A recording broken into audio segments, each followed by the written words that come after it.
Hey there, fictional friends, and welcome to another episode of Fully Booked. I'm Megan. And I'm Shireen. And it is our last week of YA thriller coverage here for the month of July. Don't say July-tember.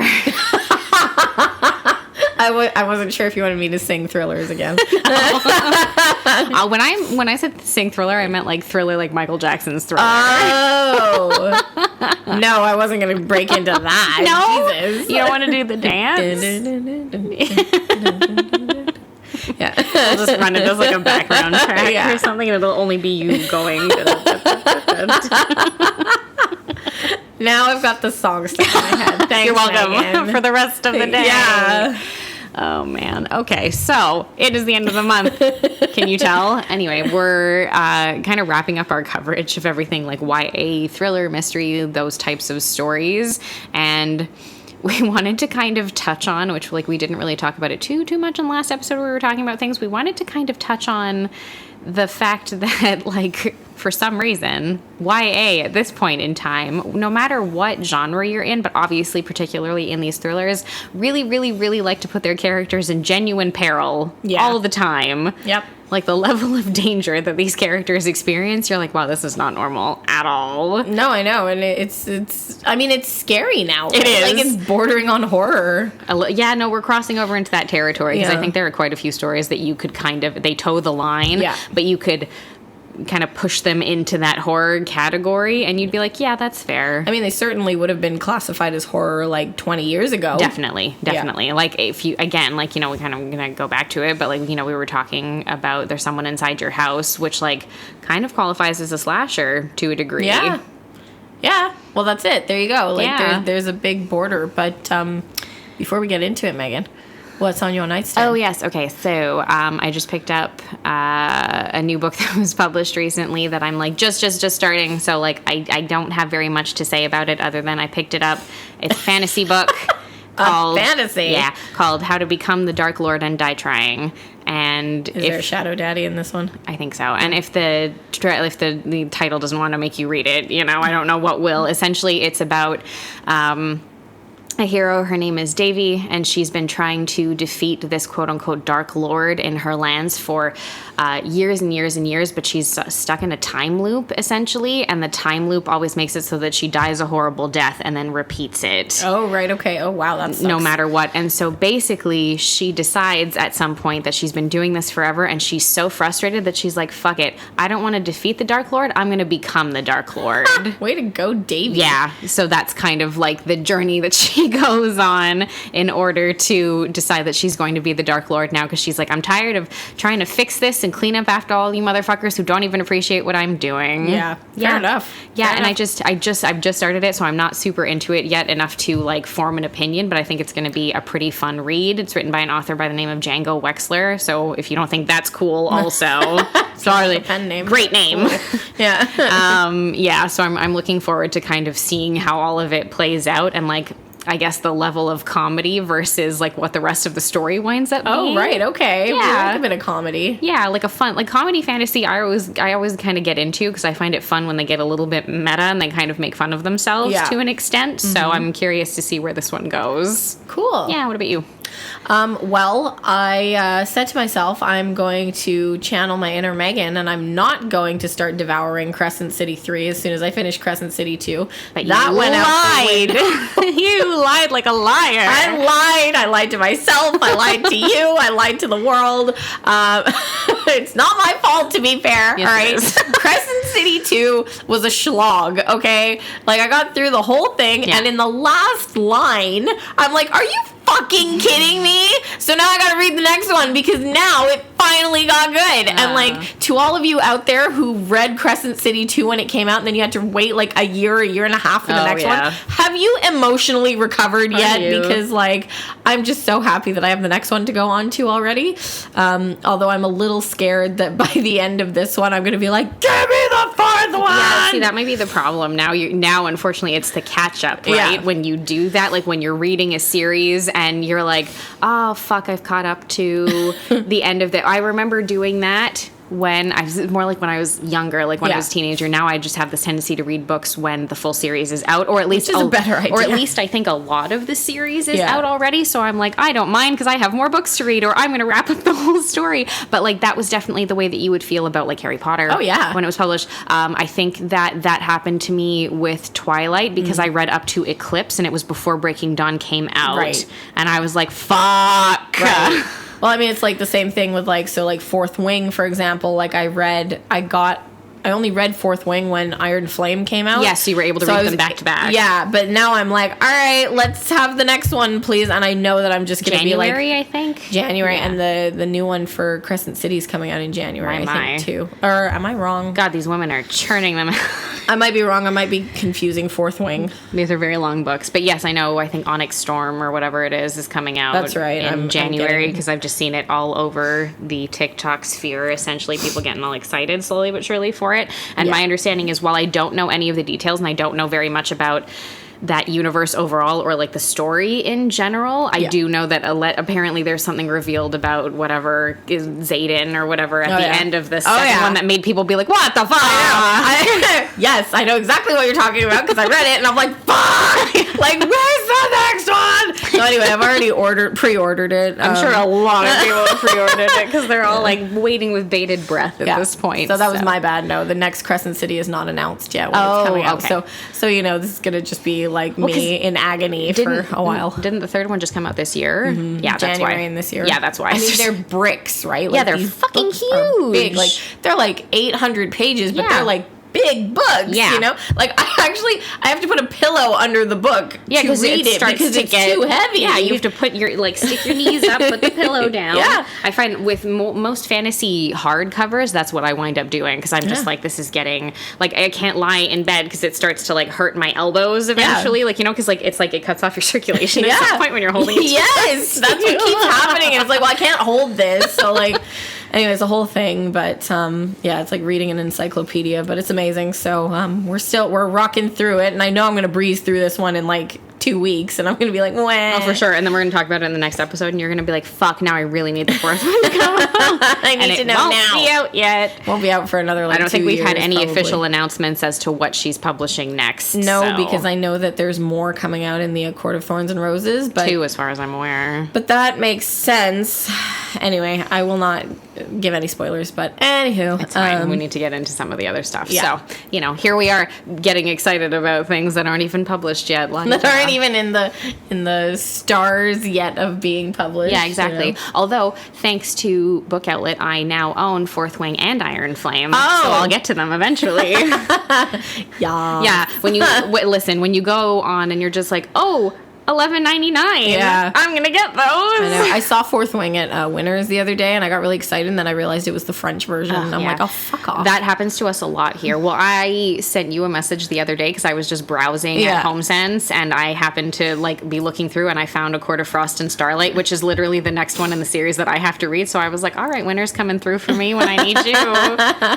Yep, and I found A Court of Thorns and Roses, which is the only one that I was missing in the series because it disappeared into the black hole that is my library. Have we ever talked about that before on the podcast? I don't know. If we have, but Shireen lives in it's like a black hole of life in general. I don't even know that it's just like a lot of it's your books. Yeah. And I think it's like largely focused on your books, but you have other stuff that just disappears into the ether. And this house is not big enough for that to happen. And it happens a lot. I know, it's like weird. way too often. Like A Court of Thorns and Roses disappeared. I had the OG cover on it, which is actually worth money now. God, wow. So that's disappeared. And the other one that disappeared was Twilight. Yeah, you had And I had to go Twilight. and buy it. Twilight that disappeared, and now every time I'm looking at anything, all I have is Shireen's voice in the back of my mind. If you find New Moon in hardcover, I need you to get me a copy of it. And I'm like, okay. It's true because I don't have it, and I had the OG version of it. Anyway.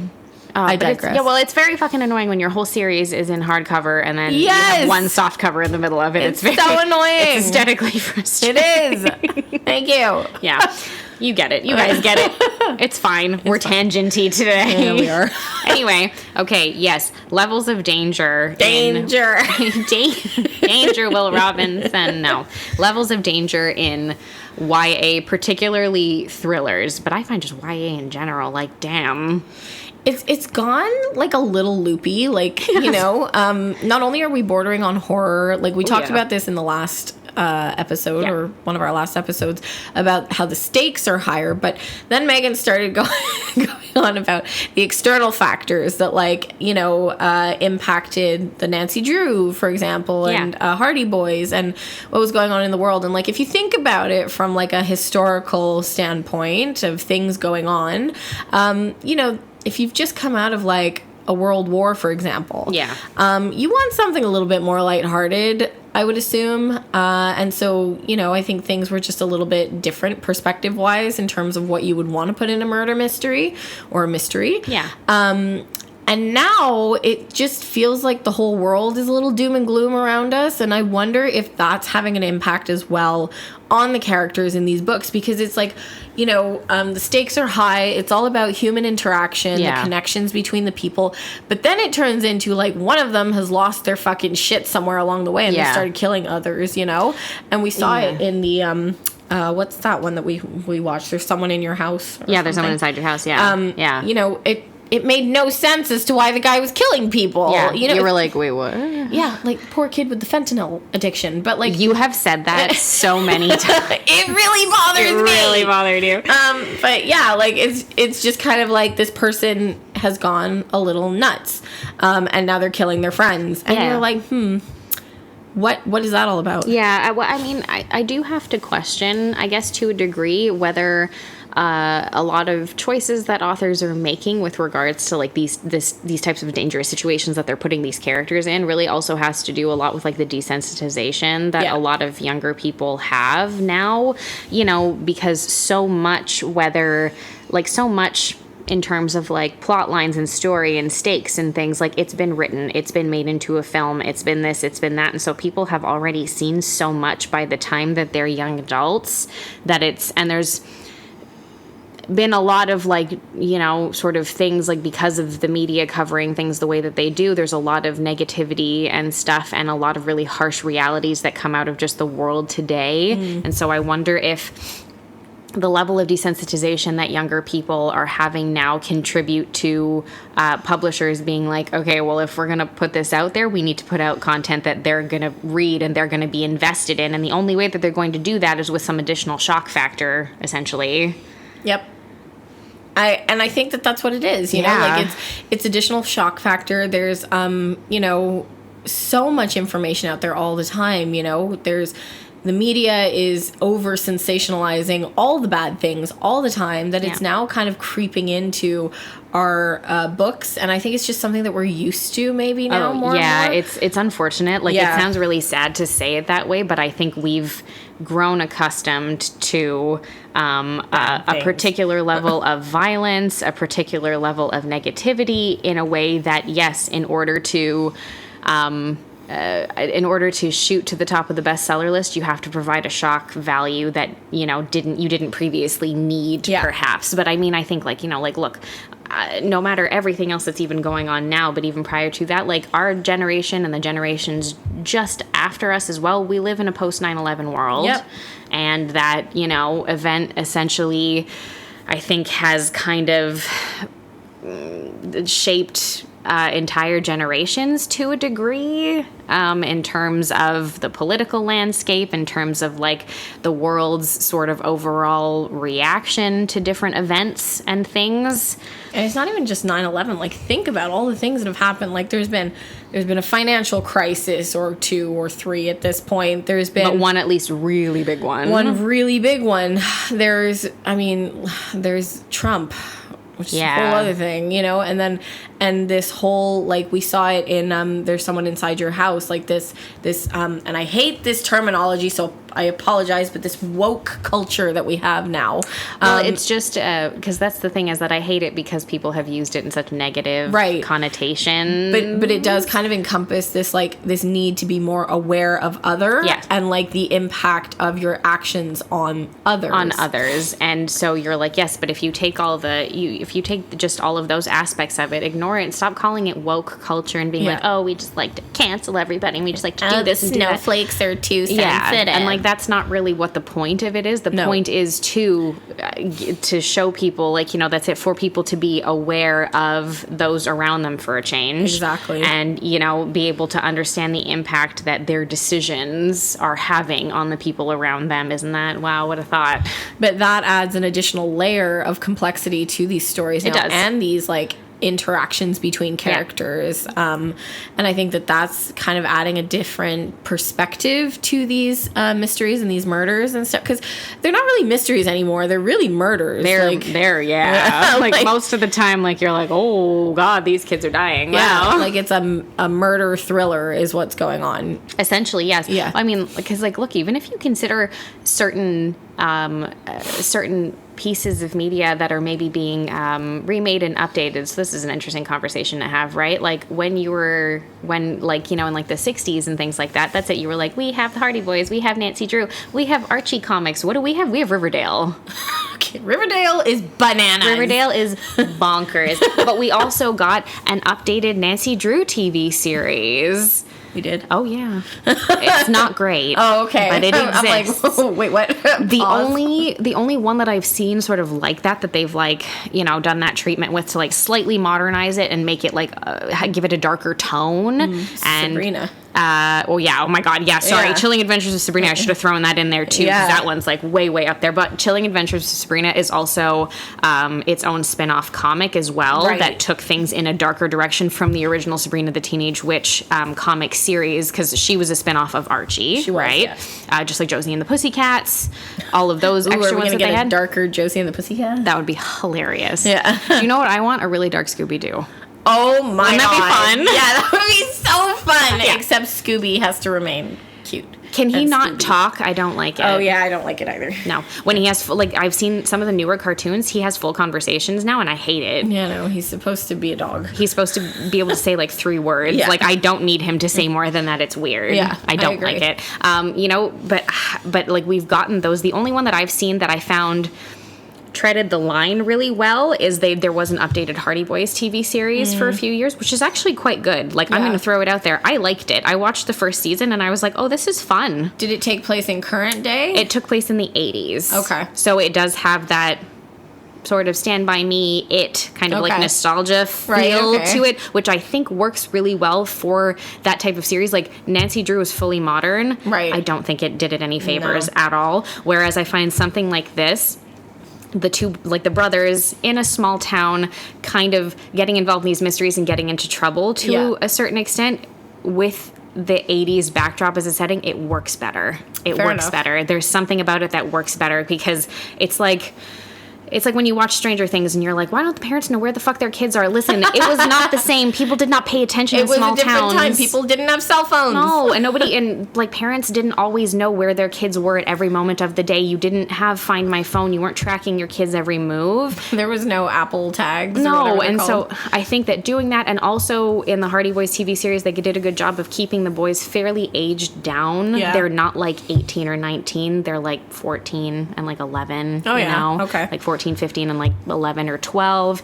It works better for that type of mystery. Yeah. Whereas when you get into your One of Us is Lying, Good Girl's Guide to Murder, and when you're going to spin certain things on their head the way that they did with Riverdale, you have to age those characters up.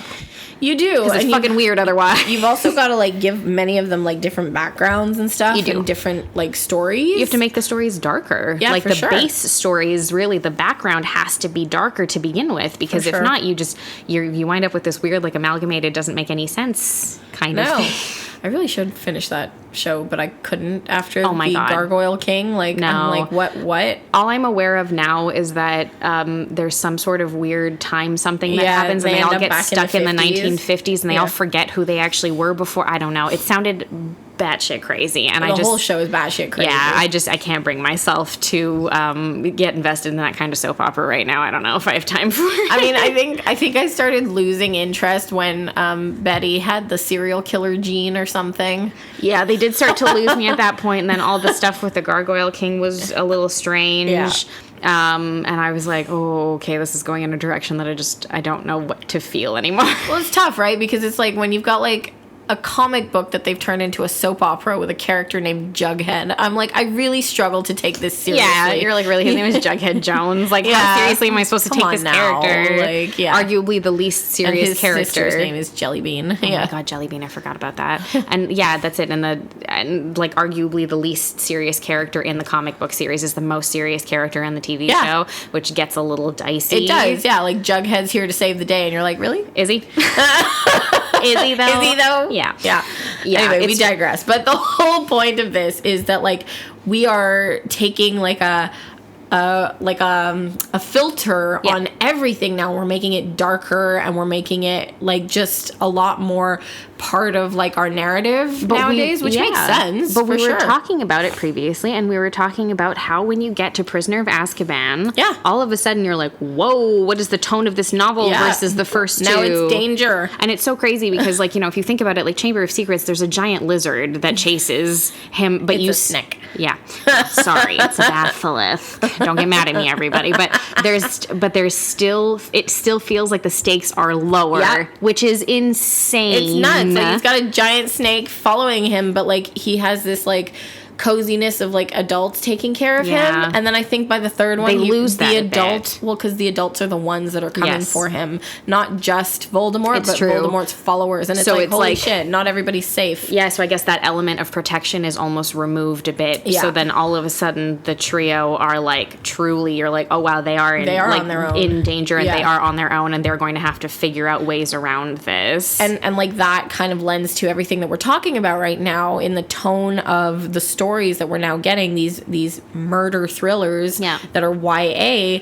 It's all the kids who have to figure it out. It's just them. Because it always seems like the police are either useless or they're involved in some way. Somehow. They're corrupt and they're involved in the case in some way, shape, or form, or they're completely useless and aren't helping with anything, or they're blaming the wrong people for this. They're catching the wrong people, following the wrong people, whatever the situation might be. And so often in these sort of newer books that you're getting now, the parents are unaware, or they're not absent. They're absent completely, or they're also part of the problem at times, where it turns out dad killed someone 40 years ago. You know what I mean? That was in Goosebumps, the new Goosebumps adaptation. Oh yeah, remember? Like all the parents were involved, and you're like, holy cheese balls, and like, accidentally killing their friend like 30 years ago. And you're like, okay, so all these kids are like fooked, you know? Essentially, that's it. You're kind of like, wow, Jesus, how did we get here? Yeah. But it's true, and they've had no choice but to like take it, I think, just like make this the tone now and take it in this direction, because again, I think that's it. It was like 20 some odd years ago, all of us were starting to see that happen in some of the stories, and we were reading some of these books, and then we were suddenly like, hey, the stakes should be higher for everybody. There should be more dangerous situations. And now we've gone too far. And now we're like, whoa, can we like kick it back a notch? But this is the problem, right? Like in a society where there's so much media, so many headlines, so much coming at you all the time, because now we've got streaming services that are all like giving us the latest thing, and there's new books all the time. Side note, I will say I'm so happy that we're back in the books, like, because there was a while there that we were like stepping away from books. Yeah, we wouldn't read and we wouldn't adapt anything at all for a while. Yeah, like it's like we're trying to one-up ourselves on everything all the time, which is great, but then to a certain extent, it's like, well, where do we stop? And I think that was your comment in our last episode, is like, it'd be really interesting to see, like, 20, 30 years from now, where we go with these types of stories. Yeah. Are we going to go back to the old way of doing things because we've had a pandemic, we've got bad things going on, and, like, maybe, like, Gen Z and Gen Alpha are going to be like, okay, y'all, like, I'm done. Yeah. Like, I'm tired of the doom and gloom. Yeah. And, like, I wouldn't blame them. I would like something a little bit lighter, please. Yeah. It's true. Yeah, I wonder if that's going to be something that we see a little bit more, where it's just our last jaded generation of people who are just like cynical. Yeah, because that's it. You know, we've lived through like events like 9/11 and now a pandemic and things like that. And, you know, it's just, I do wonder, that's it. You can really see how global events impact things like the media, not in terms of the news, obviously, but in terms of the media that's being produced. So, you know, books that are being published and movies that are being made and those sorts of things, because a lot of people a lot of artists are using these mediums as a way to posit like certain questions as to where are we going? Yeah. Like what can this lead to potentially? Right. And, when will we see the end of this possibly for all of us, and how will it end, Yeah. So there's a lot of that questioning kind of going on. And I think that seeps down into like the YA sphere, and so what you get are a lot of these types of stories, and if not, you get a lot of like dystopian stuff, obviously. Yeah. Well, this is where the line is, right? I also think that the dystopian thing has contributed quite a bit to the level of danger in these stories, because like, it was like once the Hunger Games came out and people were like, oh, these kids are full on dying. Yeah. Right. Like, it's like, oh, we can do that? Yeah. Like, it's like, wait. But I do think that we've taken our foot off the gas a little bit on the dystopian stuff. For now, yeah. For now, yeah. Yeah, just give it another 6-7 years, and we'll see if we come. And we're back. Yeah, if we come right back around to it. But that'll be something interesting to explore, which maybe we will actually this year. We'll talk about that stuff. But anyway, we always do dystopian. Yeah. Anyway, what do you guys think of, like sort of like the types of thrillers that we're getting nowadays? Like, the level of danger in them. Do you find it like ridiculous and wholly unrealistic? Do you want to go back to an older way of doing things, or would you rather kind of read more of these stories? Are you entertained by these? Like, I mean, like, there are definitely quite a few of them that are entertaining. I don't think there's any getting around that. So. I mean, we're entertained by them. Yeah, that's it. And like, we're seeing these adaptations made, so who knows where things are going to go, right? You can let us know about that over on Instagram, TikTok, and Threads at FullyBookedCA. And you can check out our Facebook group at facebook.com/groups/book was way better. But until next week, guys, keep on reading. Thanks, everyone.